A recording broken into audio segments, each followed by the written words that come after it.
que le Seigneur vous bénisse. Ah non, c'est moi, c'est parce que je regardais comme ça.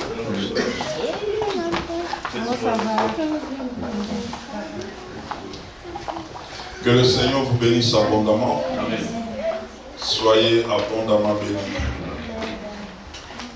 Sans plus tarder, nous allons prendre le texte qui va nous conduire dans ce message. Nous sommes dans 1 Corinthiens chapitre 2 et nous allons lire le verset 9. Comment découvrir les partenaires de ta destinée? Comment découvrir le partenaire de ta destinée? Ce programme, nous commençons ce dimanche, nous terminons le dimanche qui vient. Et j'aimerais vraiment que tu sois attentif parce que Dieu a résolu de te faire du bien. Amen. Oh, gloire au Seigneur. Amen. Quelqu'un m'entend ce matin? Amen. Wow. 1 Corinthiens chapitre 2, verset 9. Est-ce qu'on peut lire ensemble?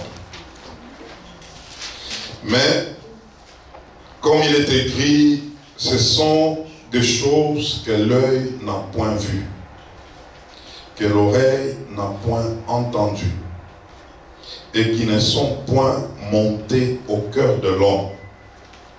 Des choses que Dieu a préparées pour ceux qui l'aiment. Amen. Amen. Amen. Amen. On peut s'asseoir. Il y a des choses qui n'étaient jamais montées dans ton cœur, mais que Dieu avait déjà préparé d'avance pour toi. Ah, ce matin, nous allons comprendre des choses. On peut lire encore Ésaïe 64, verset 3, et prépare encore Ecclésiaste 7, le verset 16. Ésaïe, combien?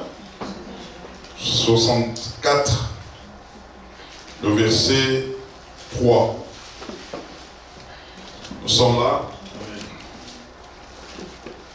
Jamais on n'a appris ni entendu dire, et jamais l'œil n'a vu qu'un autre Dieu que toi. Fis de telles choses pour ceux qui se confient en lui. Ah, il y a des choses que Dieu avait déjà préparées pour ceux qui se confient en lui.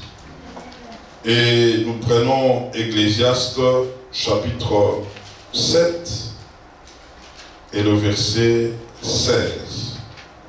La Bible déclare: ne sois pas juste à l'excès et ne te montre pas trop sage. Pourquoi te détruirais-tu? Amen. Nous bénissons le Seigneur qui nous donne cette opportunité de ce matin. Et toi qui es là, que Dieu te bénisse encore. Amen. Que Dieu te bénisse encore. Amen.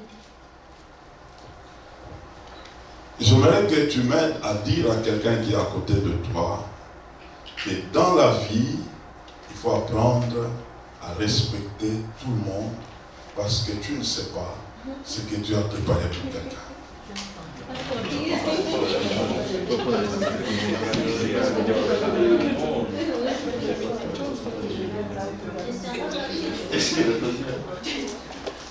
Vous savez, tel que nous sommes là, quelqu'un peut être à côté de toi, mais tu ne les connais pas exactement.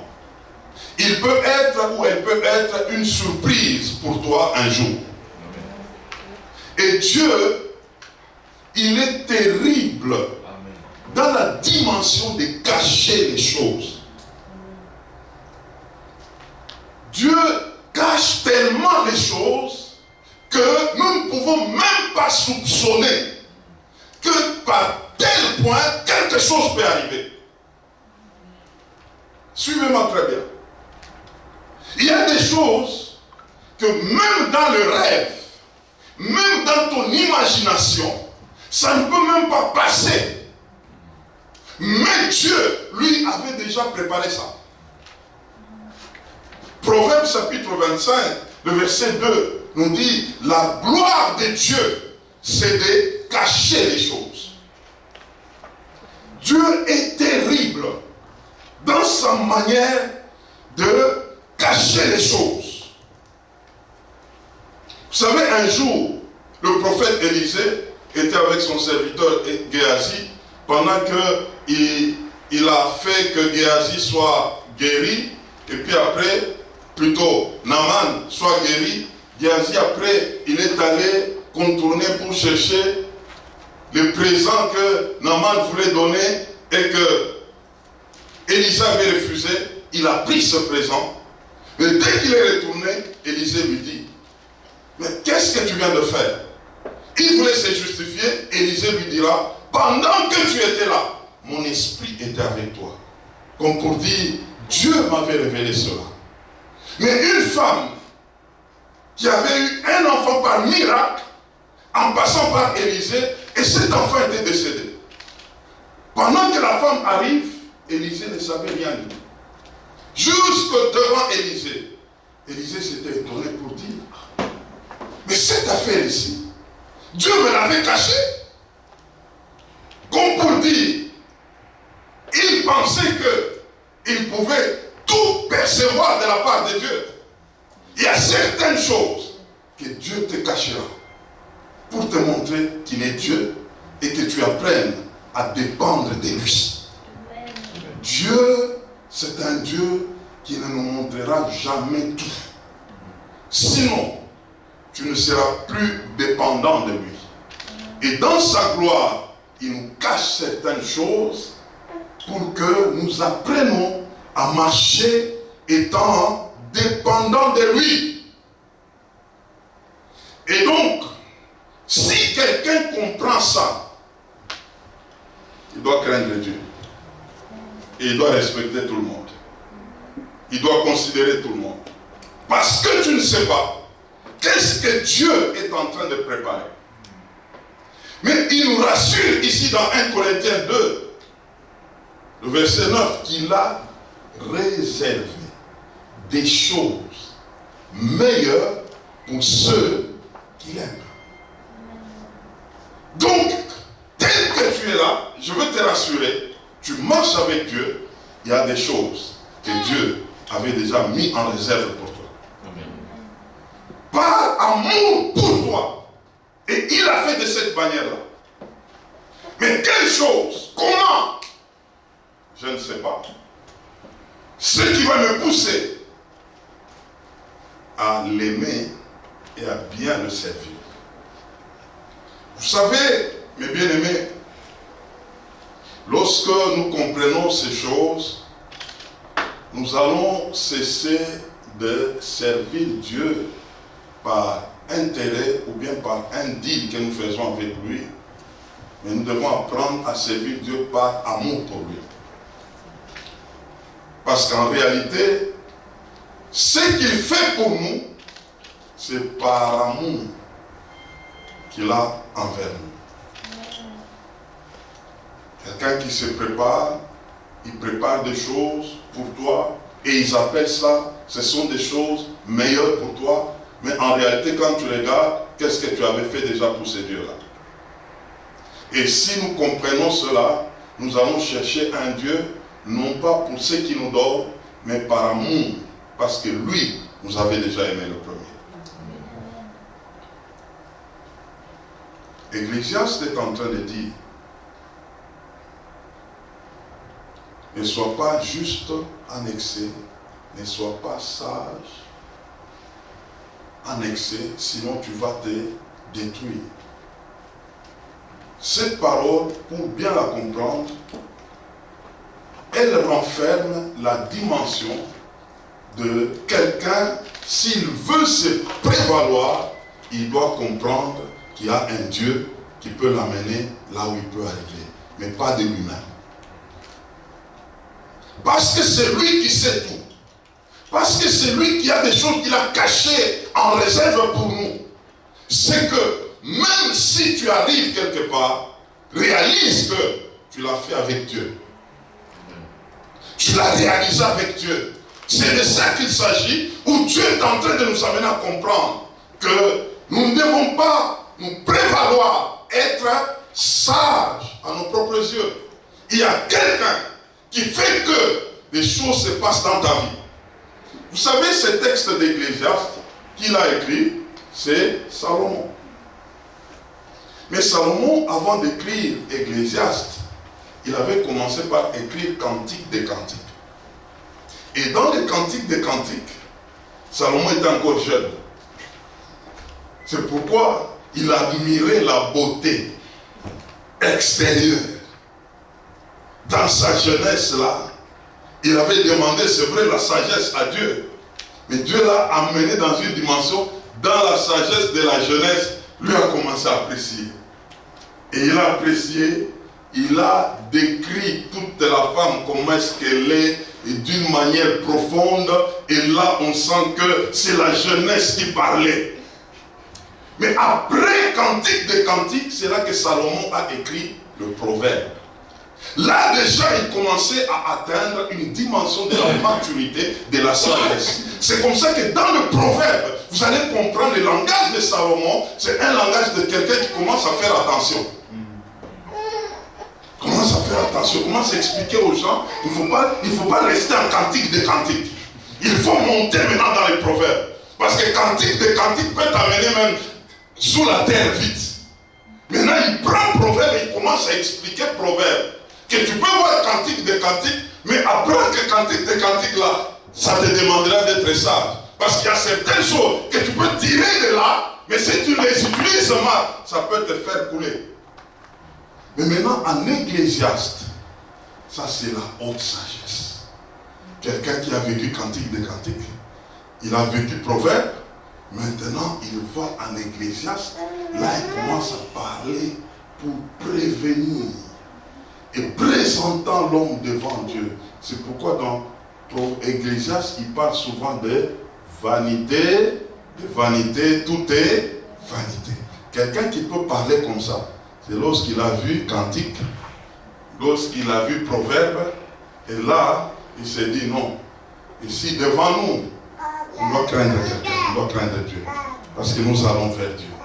Il arrivera un moment, il y aura un jugement. Arrivera un moment, chacun va présenter son compte ou ses comptes devant Dieu. C'est comme ça qu'ici, il nous amène à comprendre que tu ne dois pas te prévaloir d'être juste ou sage de tes propres yeux. Il y a quelqu'un qui doit faire quelque chose pour que tu accèdes à une chose. Est-ce que quelqu'un m'entend ce matin? J'aimerais vous dire que quand tu comprends que c'est Dieu qui fait les choses, ta priorité dans ta vie, c'est de les craindre. Aujourd'hui, ça fera près de 35 ans que je marche avec le Seigneur. Et dans mes 35 ans, j'ai connu 2 femmes. La première, celle avec laquelle j'ai eu des enfants. Et la deuxième, celle qui est venue lorsque l'autre est décédé. Pendant combien? 35 ans. Mais quand je regarde tout ce que je vois, je me dis, il faut craindre Dieu. C'est Dieu qui pouvait m'amener là jusqu'à aujourd'hui. Je ne suis pas un extraterrestre. Je vois, j'admire, je vois Cantique, je vois Proverbe, mais je m'accroche à Ecclésiaste. Et dans tout ça, je donne gloire à Dieu. Je ne peux pas me prévaloir. Je dis que si ce n'est pas Dieu, ça ne pouvait pas se faire de cette manière-là. Lorsqu'on commence à marcher avec Dieu, comprendre ses limites, comprendre ce que tu peux et ce que tu ne peux pas, et que la grâce de Dieu, l'enlever, c'est tout enlever, frère. Tu vas commencer les repentances là. Si tu enlèves seulement la grâce de Dieu, oh non, c'est moi, frère, tu vas commencer à faire des prières de repentance. Mais si si tu comprends que je ne peux rien sans Dieu, je m'accroche à Dieu, il peut te rendre capable. Et quand ces choses se feront, tu diras toujours gloire à qui? Gloire à Dieu. Nous ne connaissons pas tout. Nous ne serons jamais sages à nos propres yeux. Ça ne peut pas marcher. Comprends toujours, il y a quelqu'un qui te tient par la main. C'est pourquoi tu tiens. C'est de ça que l'Ecclésiaste est en train de dire. Nous devons comprendre cela, et si nous les comprenons, à tout temps, nous allons nous confier en Dieu. Et c'est comme ça que l'apôtre Paul est en train de dire dans 1 Corinthiens 13, 9. Il dit, nous connaissons en partie. Tu ne connais pas tout. Il y a quelqu'un qui t'aide. Il y a quelqu'un qui te soutient. Fais avec lui. Compose avec lui. Parce que même ton lendemain, c'est lui qui gère cela. Et il gère ton lendemain en te cachant des choses qui vont t'arriver. Ah, ça, c'est quelque chose. Hein. Tu vas vers un lendemain meilleur, mais il y a des choses qui te seront toujours cachées quelque part.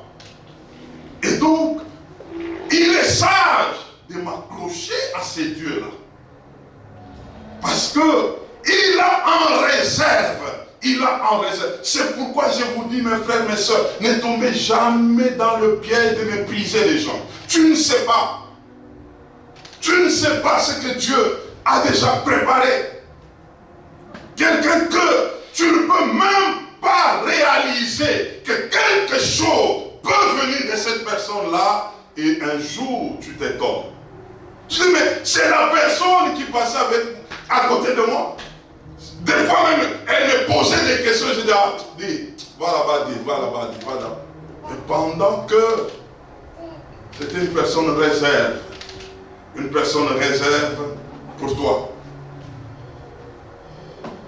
Alors, la question de ce matin, comme nous l'avons donnée, comment découvrir les partenaires de ta destinée? Comment découvrir le partenaire de ta destinée? C'est de ça que nous voulons partager. Le Saint-Esprit veut nous réveiller. Mon frère, ma soeur, qu'il y a des personnes de ta destinée. Mais aujourd'hui, nous n'allons pas arriver jusqu'à ce point-là. C'est pour le dimanche. Mais je vais vous présenter d'abord deux catégories de personnes aujourd'hui, avant d'atteindre aux personnes de la destinée, et nous verrons ça le dimanche qui vient. Vous savez, si nous rentrons toujours dans 1 Corinthiens 9, et le verset, 1 Corinthiens plutôt 2, le verset 9 que nous venons de lire, nous venons de dire que Dieu a en réserve pour nous des choses qui n'étaient même pas montées dans nos cœurs, même dans notre imagination. Et j'aimerais nous dire, parce que c'est ce Dieu-là qui a des choses en réserve pour nous. Et donc, frères, sœurs, tu dois faire un effort pour découvrir d'abord ce Dieu-là. Et j'aimerais t'annoncer ce matin que le premier partenaire qu'il faut désirer de tout ton cœur, il s'appelle Dieu. Parce qu'en réalité, c'est lui qui a des choses en réserve pour toi. C'est lui qui connaît les partenaires de ta destinée. C'est que donc, lui, il est même au-dessus de tout partenaire, de tout cela que tu peux attendre. Donc, la première des choses, nous devons faire tout pour le découvrir lui-même. C'est pourquoi le premier point que nous voulons souligner, il s'agit de notre rencontre personnelle avec Jésus-Christ.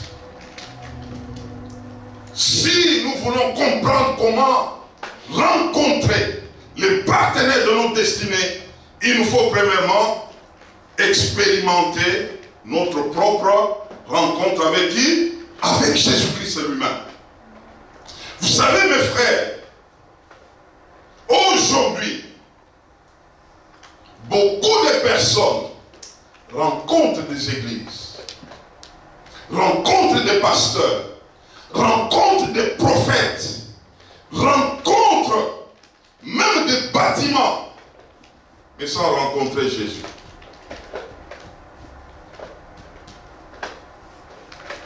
Alléluia. Demande pas à ton voisin, est-ce que tu l'as déjà rencontré? Tu l'as déjà rencontré. Mon frère, ma soeur, cette question, c'est une question très capitale. Jésus doit faire l'objet de notre soif.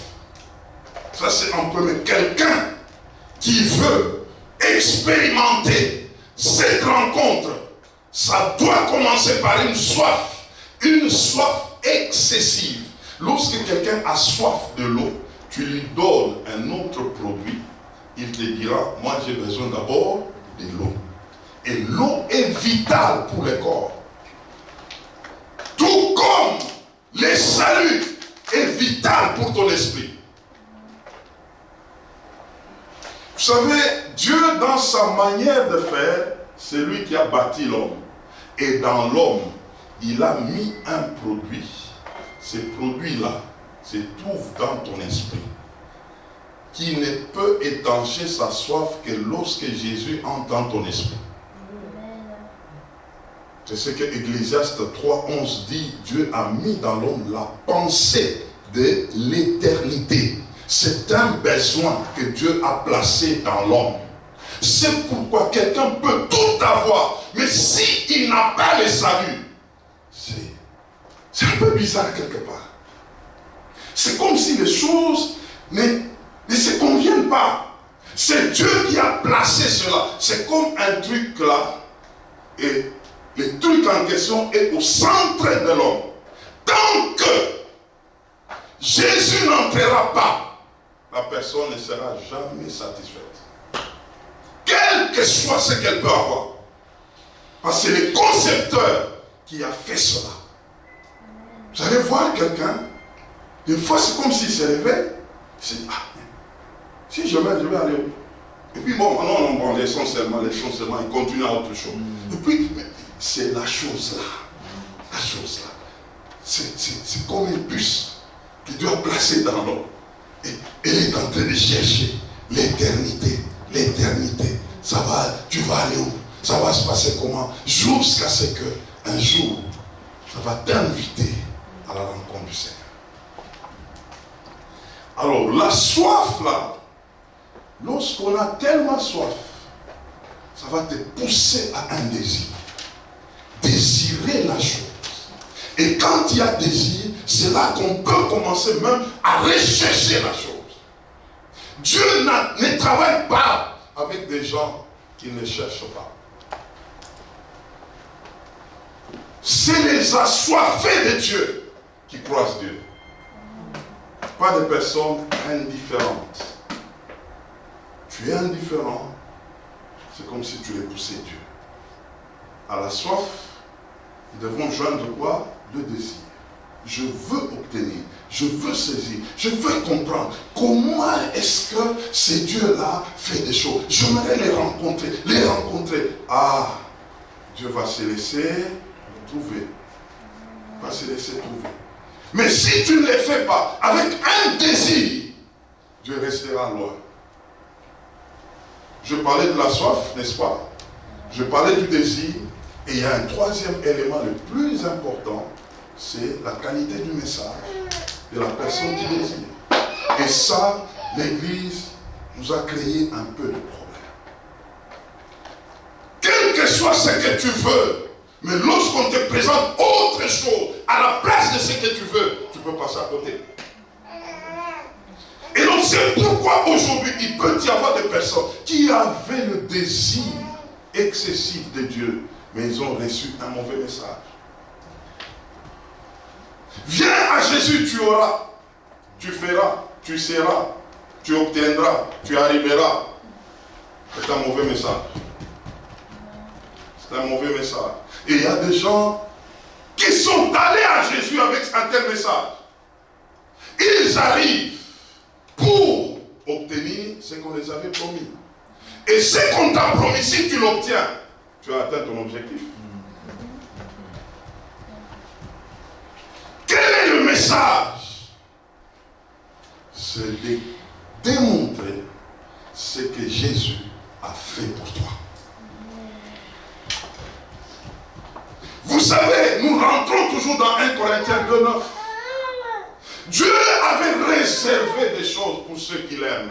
Je voulais te dire ce matin, Dieu avait réservé les saluts pour toi. Avant même que tu ne sois né. Longtemps avant, Dieu avait déjà prévu ton salut à toi. Longtemps avant, Dieu avait déjà préparé son fils pour qu'il meure pour toi. Longtemps avant, le Fils de Dieu était déjà meurtri. Il était déjà abandonné jusqu'à être tué à cause de toi. Des choses qui n'étaient même pas montées dans ton cœur, mais que lui avait déjà préparé d'avance. Lorsque quelqu'un comprend cette dimension, tu lui expliques clairement. Qu'est-ce que la personne va chercher encore? Sinon de localiser ses dieux. Vous savez, aujourd'hui, nous avons des retours de messages du genre, ah non, en tout cas, parce que tu as bien touché. Parce qu'en tout cas, toi, tu as le fire. En tout cas, ça marche. On n'écoute pas des choses comme ça. Ce que nous voulons écouter, j'ai entendu. Qu'est-ce que je dois maintenant faire? Ah, quelque chose est entré. Tu me présentes un tel Dieu qui a fait autant de choses pour moi. Longtemps avant, moi je n'étais même pas là. Qu'est-ce que je peux faire pour ces dieux-là? Ah, je peux juste te dire, crois au Seigneur Jésus-Christ et tu seras sauvé. Confesse Romains chapitre 10, le verset 9. Déclare de ta bouche que Jésus-Christ est mon Seigneur et mon Sauveur. Dieu l'a ressuscité d'entre les morts et je suis sauvé. C'est ce que tu peux dire. Ah là, il y a quelque chose qui vient de se passer. Aujourd'hui, on apprécie les prédicateurs et ils sont contents quand on les apprécie.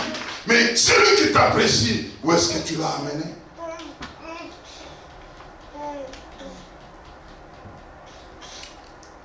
Le message est le message lorsqu'il interpelle quelqu'un. Il amène quelqu'un à se poser des questions importantes pour sa vie. Et c'est pourquoi aujourd'hui nous avons beaucoup de ratés. Nous retrouvons des gens à la recherche de ce que Dieu donne. De ce que Dieu donne. Et ça ne m'étonne pas. Nous marchons avec ces dieux dans un rythme de croissance et nous allons atteindre autant de personnes avec cette qualité de message. Ça va marcher. Ça va arriver. Quelqu'un peut venir et dire, moi on m'a dit que je dois avoir, mais je n'ai pas trouvé. C'est pourquoi je dois aller là où on me dit que là tu vas avoir. Là il y a les tic-tac. Oui, vas-y, il n'y a pas de problème. Mais nous sommes en train de présenter d'abord celui qui nous a sauvés. C'est lui qui nous a aimés. C'est lui qui avait déjà longtemps avant préparé des choses pendant que nous n'étions même pas au courant. Et quand nous comprenons cela, nous n'aurons pas besoin de chercher ces choses. Nous aurons d'abord besoin de les chercher lui-même. Parce qu'il passe avant les choses. Et c'est par là qu'on comprendra que donner un message, c'est une grande responsabilité. Une grande responsabilité. Beaucoup de gens sont dans des églises, mais quand vous regardez, peu sont réellement convertis d'une manière authentique. Je vous dis la vérité et je sais ce que je suis en train de dire. Il y a beaucoup de choses qui se passent. Alors, lorsque nous atteignons ces dieux-là comme notre partenaire, nous avons compris ce qu'il a fait pour nous. Nous avons compris qu'il avait déjà préparé un salut pour nous. C'est pourquoi Philippiens peut même appeler ça un grand salut. Pierre aussi l'appelle de cette manière-là. C'est pour te dire que quand tu comprends ces choses, c'est lui maintenant qui te prend en charge. Parce que tu vas aller auprès de lui comme quelqu'un qui lui doit. Est-ce qu'on se comprend là? Beaucoup viennent au Seigneur aujourd'hui comme si c'est Dieu qui les devait encore. Non. C'est qu'il a déjà fait. Longtemps avant que tu ne sois né, que tu ne sois même introduit dans ce monde, il y a autant de réserves pour toi, mais dès que tu comprends, ton attitude va changer. Ça ne sera pas un Dieu à qui tu es tenté de faire pression. Un Dieu à qui tu donnes des ultimatums. Mais tu comprendras que c'est à toi de donner le meilleur de toi-même à ce Dieu-là, parce qu'il a fait autant pour toi avant même que tu ne sois conscient.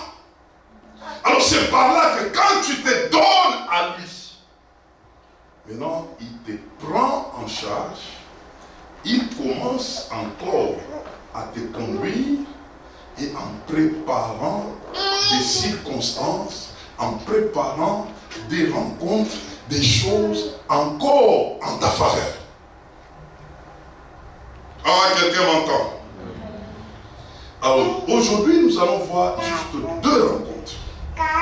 Lorsque ces dieux-là, nous avons respecté la manière de faire les choses, c'est-à-dire, nous avons commencé avec lui, n'est-ce pas? Nous l'avons trouvé et nous nous laissons à lui.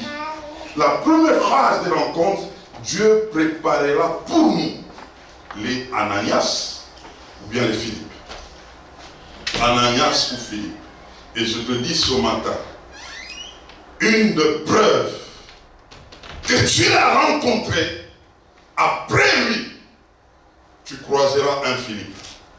Tu croiseras un Ananias. Regardez un peu. Ananias, comment il a rencontré Paul?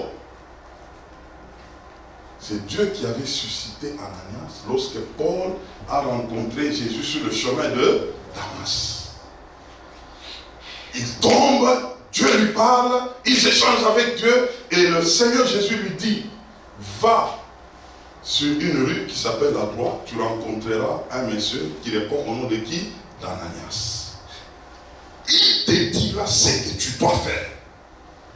Première rencontre. Après la rencontre avec Dieu, il y a une rencontre avec un Ananias ou avec un Philippe. Philippe, c'était avec le mythe éthiopien. Le mythe éthiopien venait d'une adoration. Il avait la soif, il avait le désir, mais il ne comprenait pas. Il se mettait à chercher. Il cherchait. Parce qu'il cherchait, Dieu a suscité un Philippe.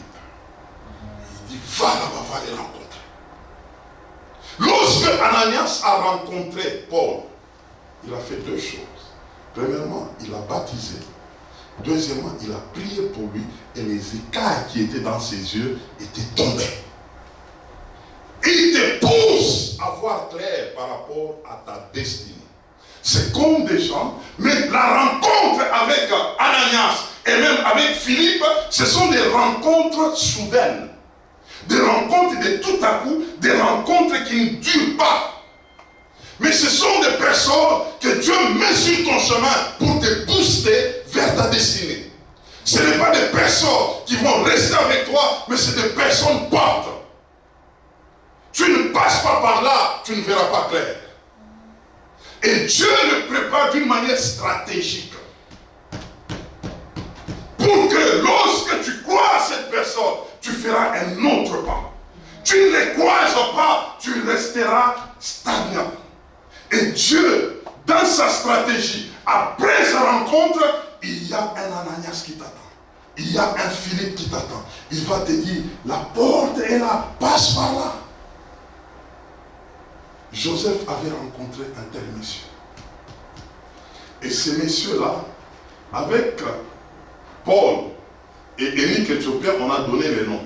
Mais pour Joseph, cet homme-là, son nom n'était même pas révélé. Si vous lisez dans Genèse 37, vous allez trouver que 37, de 15 à 17, Joseph, quand son père l'a envoyé pour aller déposer à manger à ses frères.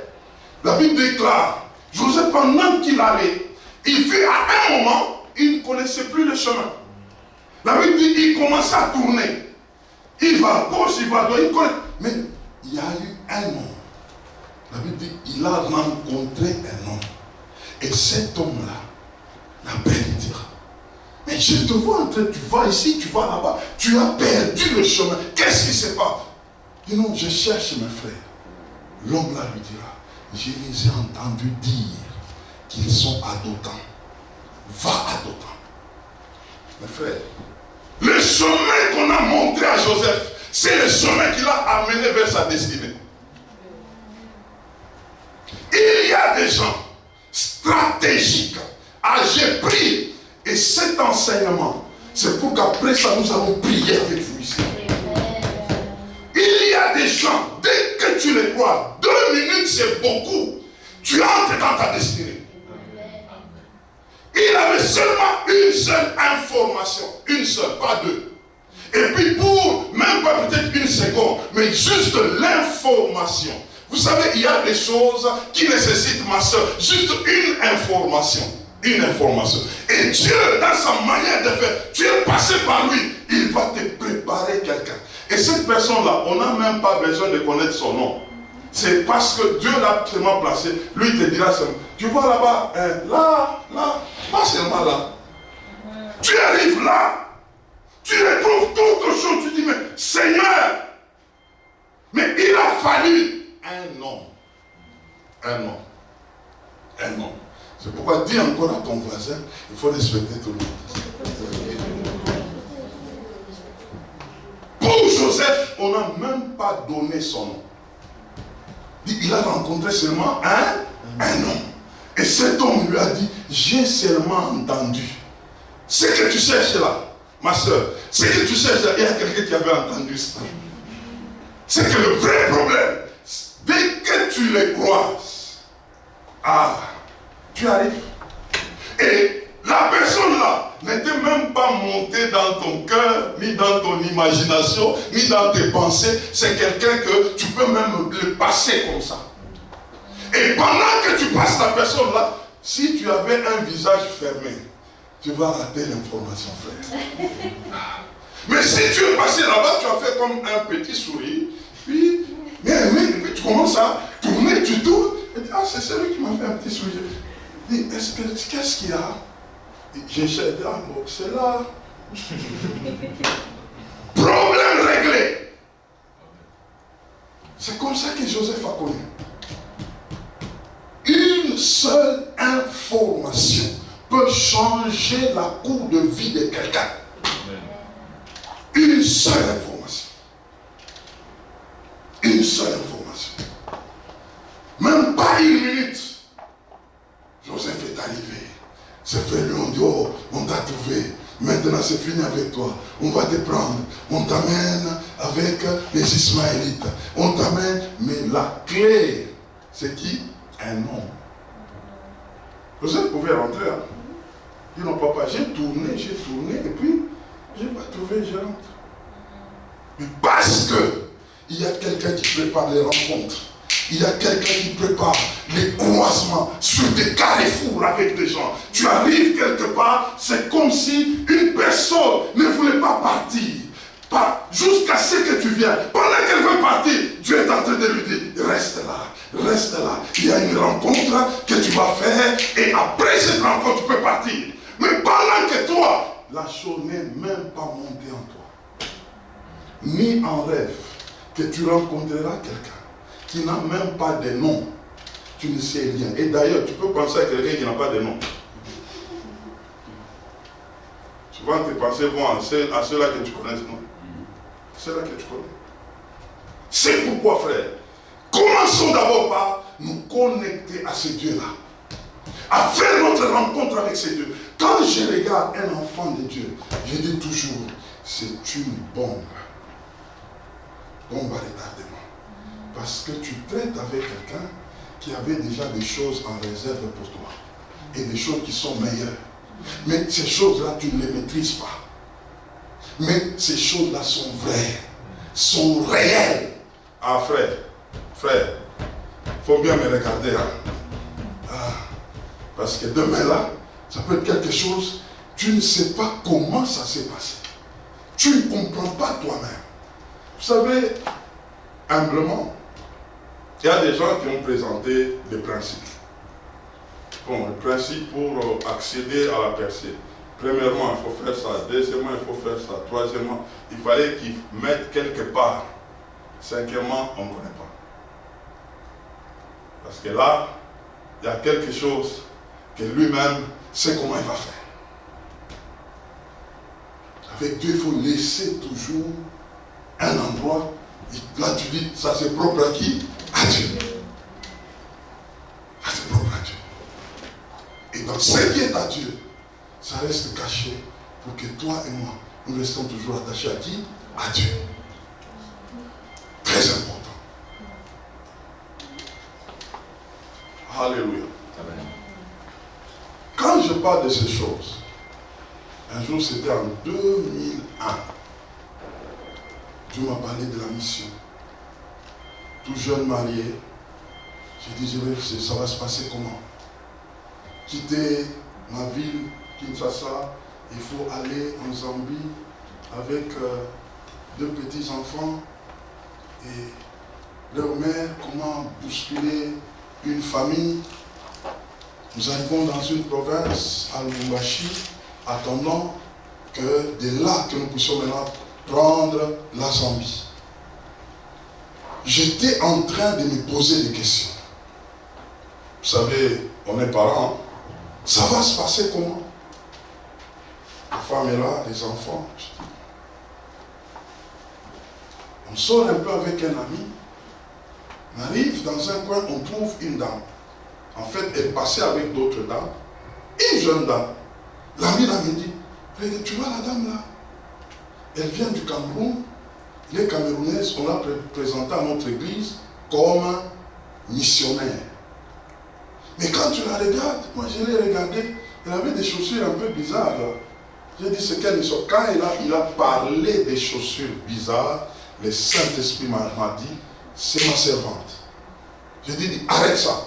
Je l'appelle. Elle était de l'autre côté de la route. Et ma soeur, est-ce qu'on peut parler? Elle m'a regardé, elle ne me connaissait pas. Je vais vers elle. J'ai dit, vous venez du Cameroun? Elle dit, oui, je viens du Cameroun. Et puis, est-ce que je peux avoir ton adresse? Elle me donne l'adresse, je dis, je viens demain te voir. Et quand j'ai dit ça, j'ai pris, je parlais avec la défunte. Je lui ai dit, on va s'arranger, on va prendre au moins 2 chaussures, et puis un sac, et je vais aller la voir. Parce que j'ai senti qu'il faut qu'on lui apporte quelque chose comme ça. Ok? Et de ce côté-là, elle connaissait des choses. Nous avons pris, je suis allé la voir. Alors, quand elle m'a accueilli, je lui pose la question, comment tu es venu du Cameroun jusqu'ici? Elle dit, elle rit un peu, elle dit, bon, je vais t'expliquer. J'étais au pays et le Seigneur m'a parlé. Il faut que tu fasses la mission. Et j'ai demandé qu'il me donne l'argent pour les billets. Il m'a donné l'argent. J'ai pris l'avion. Je suis descendu à Kinshasa. À Kinshasa, j'ai fait la mission. Il m'a conduit là où je devrais faire le travail. J'ai fait le travail avec lui. Et puis de là, je devais prendre un camion pour aller du côté dans une province à Bandundu. Par camion. J'arrive là-bas, j'ai fait le travail, j'ai fini là-bas, je devais aller quelque part à Ilebo. Là, j'ai pris encore le camion pour arriver là. Il fallait traverser avec la barque pour prendre les trains et prendre les trains, arriver à Lubumbashi. C'est là que je suis arrivé à Lubumbashi. Mais dès Lubumbashi, j'avais pris un bus pour la Zambie. La Zambie, Zimbabwe. Plutôt Mozambique. Mozambique, Zimbabwe, Zimbabwe, Afrique du Sud. Et puis j'étais retourné. Ça, c'est mon 2e voyage missionnaire. J'ai dit, quoi? Quand tu regardes la dame, une dame simple et jeune, j'ai dit, Seigneur, moi d'abord un homme, et puis je suis en train de trembler. Comment ça va se passer? Elle était un défi pour moi. C'est pourquoi même aujourd'hui, quand les gens parle de haut ministère de la femme. La femme peut prêcher, la femme peut... Moi, c'est la femme qui m'avait introduit dans la mission. J'ai dit non. Mais moi, je n'ai jamais rencontré quelqu'un comme ça. J'ai dit bon, alors là, je t'invite à la maison. Je lui présente les chaussures. J'ai dit, prenez les chaussures. Elle me dit, ah, gloire à Dieu, parce que je les avais demandées à Dieu. Je les avais demandées à Dieu. Alors, quand elle a parlé comme ça, en ce qui concerne les chaussures, je donne les chaussures, et après, je présente les sacs. Elle dit, oui, j'avais demandé aussi à Dieu les sacs. Dieu m'a exaucé. Ah bon? Ok, on l'a invité à la maison. J'ai dit, cette dame va nous imposer les mains. Vous avez compris, hein? On l'a invitée à la maison, on a préparé pour elle. Et elle est venue. Et quand elle est venue, on a mangé avec elle. Et à la fin, j'ai dit, tous, nous allons à genoux. Elle va prier pour nous. Nous sommes allés à genoux avec les gardes. Je te rappelle, frère. Nous sommes allés à genoux. Elle a prié pour nous. Puis nous sommes partis pour l'accompagner. La maman des gardes avait préparé un colis de sous-vêtements. Elle lui donne. Elle dit, ça j'avais aussi demandé. Elle nous a donné une leçon de foi. Jusqu'aujourd'hui, je ne peux jamais oublier son nom, Loretta Nsere. Et je ne l'ai jamais revue. Jamais, je ne connais pas où elle est. Je ne sais pas ce qui s'est passé. Mais ce que je savais, elle venait du Cameroun et elle était passée par là. Ça, c'est la rencontre avec un Ananias. Juste pour un temps. Mais ça a ouvert quelque chose qu'aujourd'hui, quel que soit le terrain, on me dit, on me jette là, je vais atterrir. Je vais atterrir. Je vais atterrir. Même sans rien, je vais atterrir. Nous sommes allés maintenant après Zambie, Zimbabwe, Mozambique. Et ce qui était fort, nous sommes arrivés au Mozambique et une famille nous a reçus. J'ai donné ce témoignage. La famille là me dira que nous connaissons la sœur là. Elle était passée par chez nous ici. Waouh! Waouh! Ah, ça c'est fort. Il y a des rencontres, frère. Ça va demander juste une minute, mais pour une grande réalisation. Ça m'a toujours marqué. 2001. Aujourd'hui, nous sommes en 2000 combien? 25. 24 ans plus tard. Mais je vous parle comme si c'était hier. Deuxième phase de rencontre, nous sommes en train d'aller. Que Dieu vous bénisse. Amen. Que Dieu vous bénisse. Dis encore à ton voisin, il ne faut pas négliger quelqu'un d'autre. Dis encore.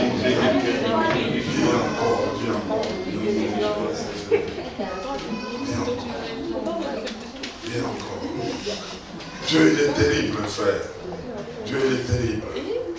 Dieu il est terrible. C'est la rencontre avec des Barzilai et Barnabas. Toujours des bars là. Barzilai et qui? Barnabas. Il y a des rencontres stratégiques où Dieu a préparé pour toi de qui? Barzilai ou qui? Barnabas. Qui est Barzilai? Si vous prenez 2 Samuel 17, 27 à 29, et puis 19, 31 à 37, vous allez trouver Barzilai. Acte 9, 26 à 28, vous allez trouver Barnabas. J'ai dit 2 Samuel 17, 27 à 29, et puis 2 Samuel 19, 31 à 37. Vous allez trouver qui? Barzilai. Et puis Acte 9, 26 à 28. Qui est Barzilai? Barzilai, cet homme, c'était un monsieur. Un homme qui était déjà vieux, près de 80 ans, au-delà plus. David était en difficulté, malmené par son fils, chassé du pouvoir. Il était là avec sa troupe, fatigué. Pendant qu'il était fatigué là, il a fait une rencontre avec un monsieur Barzilai. La Bible le présente comme un monsieur qui était fort riche. Et cet homme-là, quand il a vu seulement David, il l'a accueilli chez lui. Il lui a donné la provision des lits pour toutes ces personnes. David s'est promené avec près de 400 personnes. Et ils étaient tous en fuite, mais Barzillai a trouvé un logement pour eux tous. Et Barzillai a commencé à leur donner à manger. C'était comme des personnes qui étaient là pour rafraîchir les gens. Et quand nous parlons de Barnabas, Barnabas, c'est la personne qui avait accueilli Paul pendant que tout le monde se méfiait de lui. Mon frère, ma soeur, tu as besoin de Barzillai. Dis à ton voisin, tu as besoin de Barzillai. Tu as besoin de Barnabas. J'aimerais qu'on comprenne 4 choses, et c'est par là que nous allons terminer en ce qui concerne la rencontre que Dieu suscite pour toi des Barzillai, que Dieu suscite pour toi des Barnabas. Nous voulons comprendre qu'est-ce que Dieu apporte dans de telles rencontres lorsqu'il te fait croiser avec un Barzillai ou avec un Barnabas. Premièrement, rencontrer un Barzillai ou un Barnabas, c'est au temps où des gens, tu te sens comme rejeté par tout le monde, marginalisé, oublié. Mais Dieu est avec toi. Il te dit, je suis là. Et pour attester sa présence dans ta vie, il t'envoie un Barzillai. Quelqu'un qui vient pour te rafraîchir, pour t'encourager à avancer. Ce n'est pas une personne de ta destinée, mais il te pousse encore dans la dimension de ta destinée. Mais la différence entre un Barzillai et un Ananias, Barzillai passe un peu beaucoup de temps avec toi. Waouh! Lui, ce n'est pas dans les tout temps. Ils les ont fait asseoir. Ils les ont donné des lits. Ils les ont donné à manger pour leur dire, prenez pause d'abord, prenez pause. Il y a une suite, mais reposez-vous. C'est pourquoi nous sommes à la cité des repos. À la cité des repos, vous allez rencontrer des Barzillai. Vous allez les rencontrer. Vous allez rencontrer des Barnabas. Ils viendront d'abord pour vous le dire. Vous vous êtes trop battus. Prenez d'abord du repos. Il y a des choses meilleures devant vous. Mais reposez-vous d'abord. Vous êtes en train d'avancer. C'est comme ça que les Barzillai font. Ils ont apaisé. David était reposé avec tous ces gens. Ils ont commencé à manger. Ils ont commencé à se restaurer dans la force. Vous savez, dans la marche avec Dieu, il y a une grande difficulté lorsque on n'est pas encore arrivé à sa destinée. Des gens pour te reconnaître, ce n'est pas facile. Vous savez, il y a des gens qui viennent vers d'autres parce qu'ils ont déjà vu une lumière. Non, nous sommes avec toi, nous sommes avec toi. Vous avez vu une lumière, frère. Mais les Barzillai, eux voient ce qui est caché. Ils s'attachent parce qu'ils se disent, non, il y a quelque chose. Mais pendant que tout le monde ne voit pas, mais Barzillai peut voir. Il vient pendant que tout le monde te regarde comme des passages. Mais lui, Barzillai peut s'arrêter. Il commence à t'entretenir. Il commence à t'encourager. Il est en train de comprendre que non, cette personne, c'est vraiment une personne envoyée par Dieu. Donc je dois m'approcher. Je dois lui faire du bien. Je dois m'intéresser.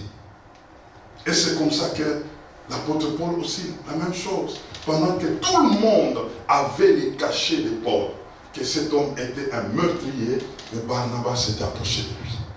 Barnabas pouvait l'apaiser, pouvait l'encourager à faire encore, à travailler encore. Ah, je prie ce matin que les Barzillai puissent t'atteindre, puissent t'atteindre, puissent t'atteindre. Deuxièmement, Dieu suscite des Barzillai. Pourquoi? Pour parler en ta faveur aux autres. Waouh! Vous savez, il y a des choses qui détruisent des vies des gens. Ça peut être de mauvaises langues. en ce qui te concerne seulement. Quand on doit parler de toi aux autres, on parle toujours en mal. Mais Dieu, pendant que tu vas vers ta destinée, il préparera des personnes qui parleront en bien pour toi. Ils donneront un bon témoignage pour toi. Il y a des gens, quand ils veulent te regarder toujours dans ton passé. Oh, il avait fait ceci, il avait fait cela. Mais Dieu va les écarter et Dieu va préparer des Barzilai. Quand il doit parler pour toi, il va parler avec un bon témoignage. Il va expliquer que cette personne marche avec Dieu. Dieu est avec elle. Voilà ce qu'il a fait. C'est comme ça que Paul l'a fait. Plutôt Barnabas l'a fait à qui? À Paul. Barnabas avait déjà la confiance des apôtres. Un homme considéré par les apôtres. Mais Paul avait un problème parce qu'il avait persécuté l'église. Et les apôtres, c'est eux qui avaient le monopole de l'église. Mais maintenant, quand Paul s'est levé, les apôtres n'étaient pas d'accord. Maintenant, l'homme de confiance des apôtres, Barnabas, est allé vers Paul pour lui dire, moi je connais, je comprends, tu es né de nouveau des vrais. Tu as changé de vrai. Attends ici, moi je vais parler de toi. Il va chez les apôtres, il parle avec eux. Je l'ai rencontré. C'est un homme de bien. Voilà ce qu'il a fait. Voilà la personne qui a présenté Paul pour qu'il soit approuvé chez les apôtres, c'est qui? Barnabas. Qu'un Barnabas parle pour toi. Qu'un Barnabas parle pour toi. Amen. Que là où tu es en train de passer, il se peut qu'on va demander un seul témoignage. Et ça peut être en ce qui te concerne. Que Dieu prépare un Barnabas. Qu'il puisse parler en ta faveur. Qu'il puisse glisser un mot pour que ton témoignage passe. Troisièmement, les Barzilai et les Barnabas, ils symbolisent un clin d'œil de Dieu. Waouh! Waouh! Il y a des moments quand nous marchons avec le Seigneur regarde comment est-ce que nous avons enduré autant de choses. À un certain moment, il va nous faire asseoir et nous faire un clin d'œil. Il t'apporte une provision. Il te donne et tu regardes à gauche, à droite, la provision est en train de venir. Tu regardes, les faveurs commencent à s'ouvrir. Tu regardes, les choses commencent à changer. Tu regardes, et c'est Dieu qui est en train de te préparer. Et en réalité, c'est pour te pousser encore vers ta destinée. Vous savez, quand c'est Dieu qui fait, et je te donne ce signe, retiens ça. Quand tu reçois une provision, une intervention de la part d'un homme, que ce soit en argent, que ce soit en faveur, les signes que ça vient de Dieu, tu seras incapable de lui rendre l'appareil. Est-ce que quelqu'un m'entend? Quand c'est Dieu qui te fait du bien en passant par un Barzilai, un Barnabas, tu ne peux jamais lui rendre ça. Parce que si tu arrives à lui rendre, ça cesse d'être l'intervention divine. Alors c'est pourquoi il y a des personnes, moi je les ai beaucoup rencontrées dans mon parcours, des Barzilai. Il fait quelque chose, puis la personne disparaît. Vous restez avec la personne un temps, et tu commences à croire comme si elle est là pour toi, elle va rester, et puis tu sens un moment, elle part. Nous allons voir le quatrième point, c'est la grande difficulté d'aujourd'hui. Un Barzilai viendra pour un temps. Il fera autant de choses comme si on le pousse à faire, on le pousse à faire. Et là, tu commenceras à chercher à t'habituer. Chercher à comprendre que non, en tout cas, on va faire maintenant avec. En réalité, c'était juste une période pour que tu comprennes que ça ne venait pas de lui, ça venait de Dieu. Parce que si la personne restait avec toi, tu risques un jour de lui rendre aussi lorsque les choses changeront pour toi. Alors Dieu fera que tu vas rester avec les Barzilai, tu restes avec eux. Après un temps, les choses commencent à changer pour toi. Dieu va prendre d'abord soin de les bouger. Tu les bouges, tu les bouges. C'est pourquoi ne compte pas beaucoup sur un homme. Quel que soit le bien que cet homme peut faire pour toi, Reste fixé sur Dieu. Tu les regardes trop, un jour Dieu va les déplacer. Pour que tu comprennes que ça ne venait pas de lui. Ça venait de Dieu. Et ça, c'est un grand danger pour l'église. Il y a des Barzilai dans des églises. Il y a des Barnabas dans des églises. Regardez Barnabas. C'est la personne qui pouvait vendre toute sa propriété et amener toute l'église, tout l'argent au pied des apôtres. Pas n'importe qui. Barzilai nourrit plus de 400 personnes. Pas un jour. Rester avec eux pendant une période. C'est un homme qui avait beaucoup d'argent. Maintenant, le quatrième point. Dieu ressuscite pour un temps bien précis. Pour un temps bien précis. Ce n'est pas pour rester avec eux. Regardez maintenant David. David, quand il devait retourner à Jérusalem, David commence à parler à Barzilai. Non, on va à Jérusalem avec toi. Barzilai regarde David et dit non. Moi, je peux parler avec toi. Non, allons-y parce que je reprends maintenant le trône. Allons avec toi. Non, si je vais avec toi, c'est toi qui vas me faire du bien maintenant. Ça va annuler cela comme si ça venait de moi. Oh, ça ne venait pas de moi, ça venait de Dieu.